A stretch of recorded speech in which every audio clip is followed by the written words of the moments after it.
Salut et bienvenue dans cette nouvelle formation où je propose de découvrir ensemble le langage JavaScript. Alors, pourquoi apprendre le JavaScript?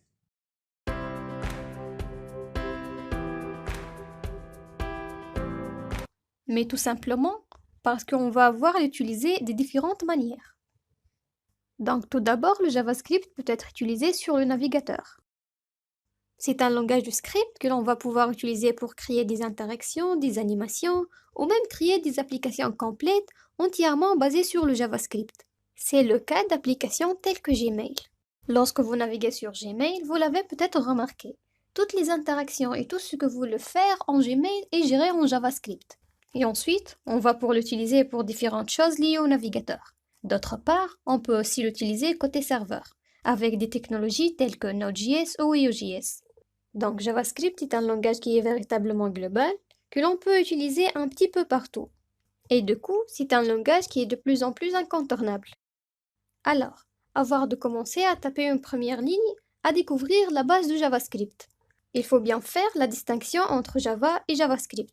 Malheureusement, pour des raisons un petit peu marketing, ils ont décidé de nommer ce langage du script le JavaScript, pour qu'on fasse un petit peu la confusion avec Java.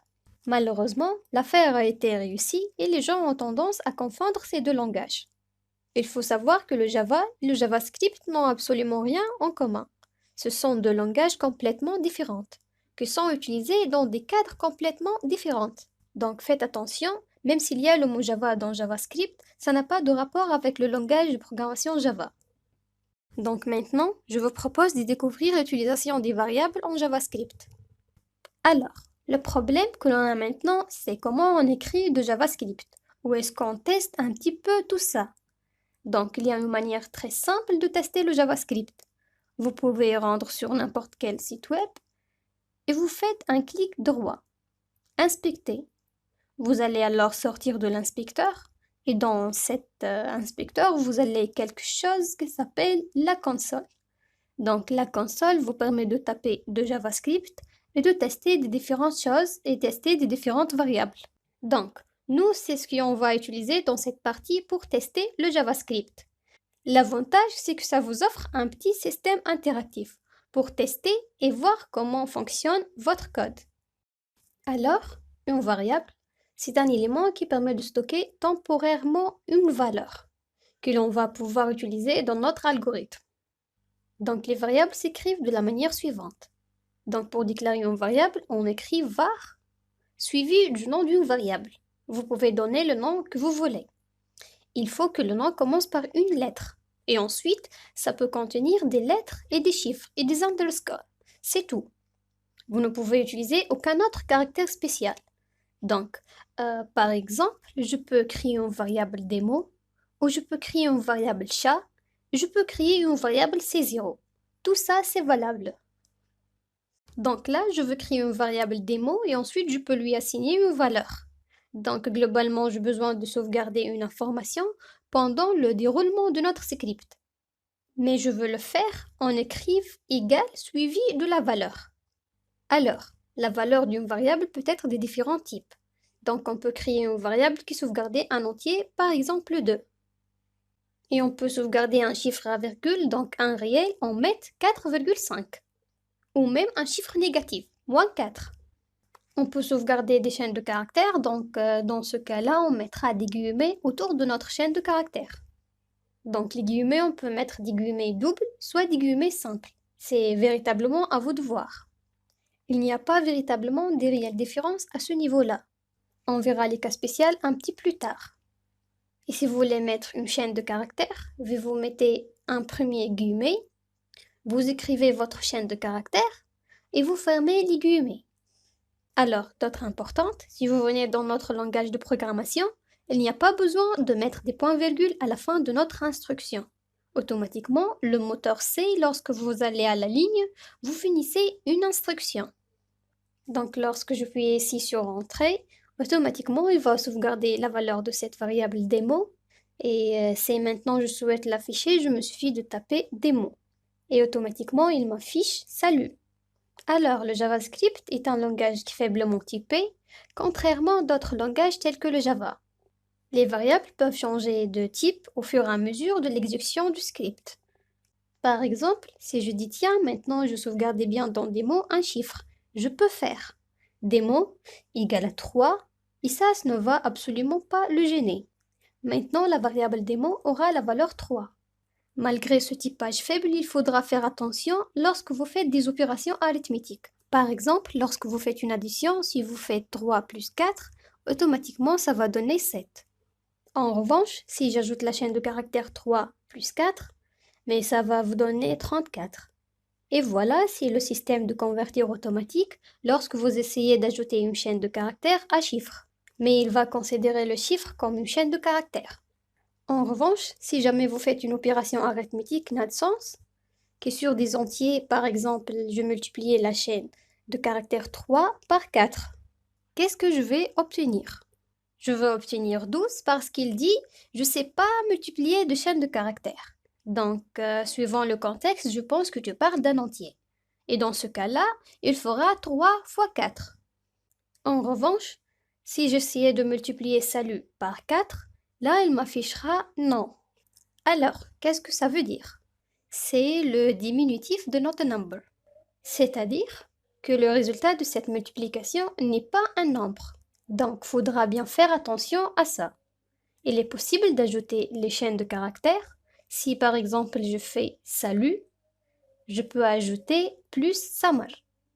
On peut même, si je veux faire ça avec des variables, je peux créer une variable a qui sera salut et je peux créer une variable b qui aura la valeur samar. Et si je fais a plus b, ça donne salut samar. Parce que a c'est une chaîne de caractères et samar c'est une chaîne de caractères. Donc il ajoute deux chaînes de caractères et il fait salut samar. Si vous voulez nettoyer un petit peu la console, vous appuyez ici, vous faites un code contrôlé. Ensuite, il existe un type de variable un petit peu plus originaux. Vous avez la possibilité de sauvegarder ce que l'on appelle des booléens.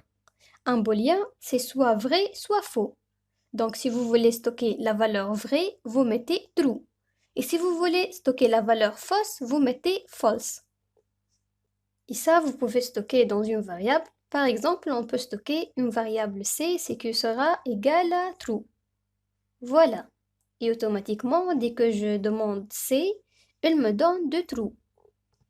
Donc automatiquement, lorsque vous faites des opérations de comparaison, ça va nous renvoyer un booléen.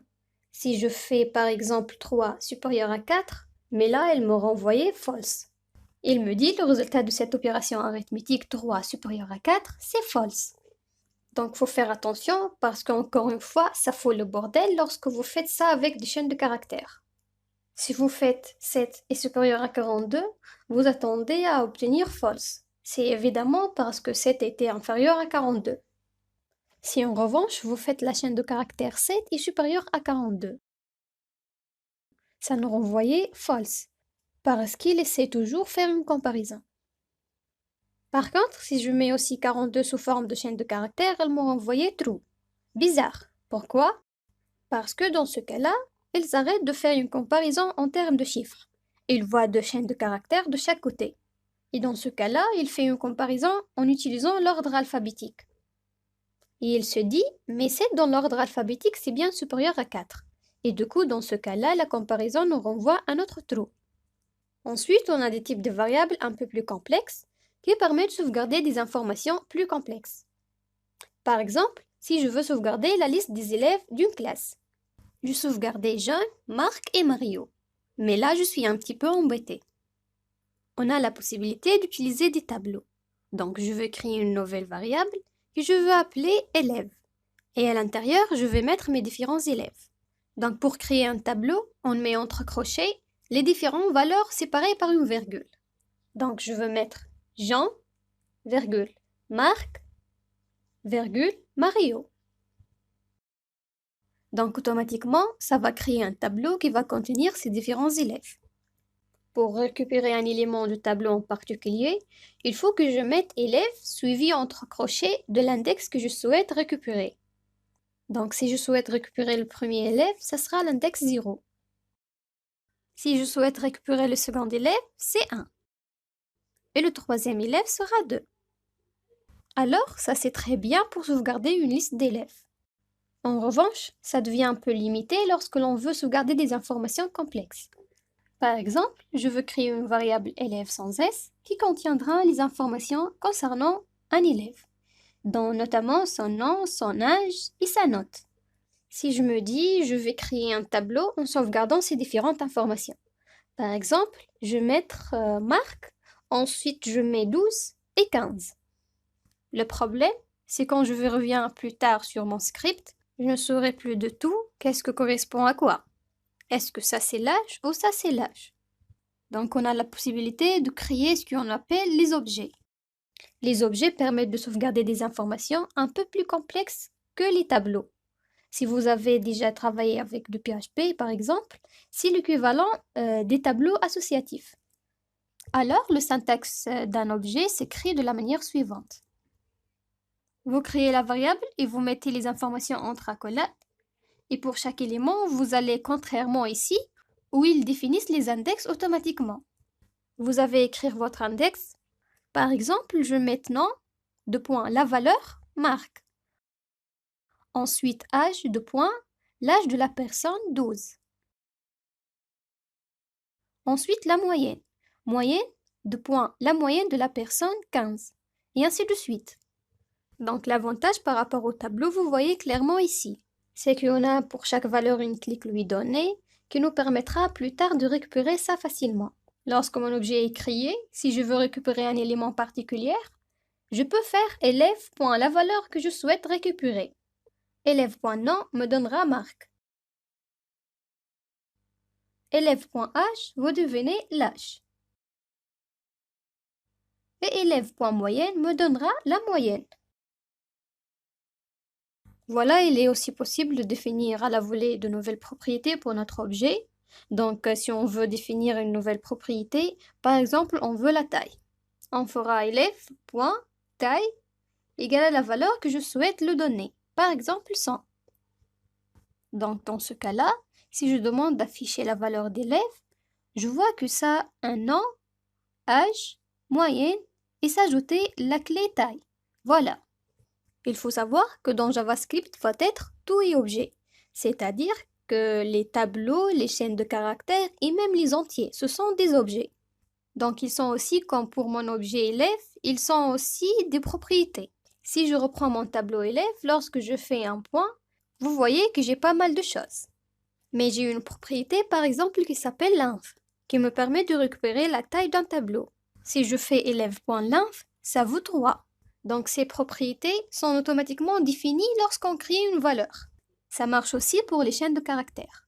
Si je fais c égale à Mario et je fais c.length, ça va me donner la taille de la chaîne de caractères. Ici, 5 caractères. C'est un petit détail. Donc voilà les variables constituées véritablement les conditions de nos algorithmes. Lorsque je vous propose dans le prochain chapitre, c'est de parler de l'utilisation de conditions, comment tester qu'une valeur est bien celle attendue.